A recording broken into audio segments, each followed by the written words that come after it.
পিঠে তৈরি করেছে গো, কি বাইরে কি সিন আসছে। আজকে আজকে আর চালের গুঁড়ি দিয়ে ডাল দিয়ে পুলি বানাচ্ছি। আমাকে দাও দুটো। তুমি খাবে?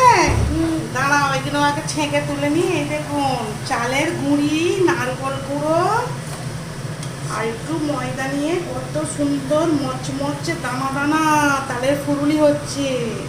আমার বাবুটা খাবে বলছে। এ বাবু, এখানে 4টে পিঠে তখন খাওয়া দেবো। এই দেখুন আমি এরকম করে বানাই, আজগুলোটা মাখিয়ে রেখেছিলাম।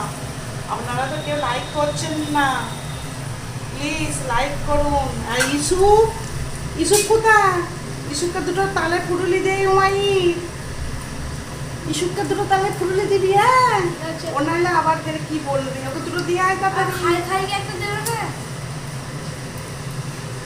এই দেখুন কেমন তালের ফুরুলি হচ্ছে, অসাধারণ। চালের গুঁড়ি দিয়ে এত সুন্দর তালের ফুরুলি হয় আমি আগে জানতাম না, এই আজকে আমি নতুন বানাচ্ছি।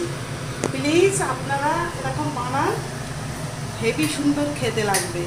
ঠিক আছে, টাটা।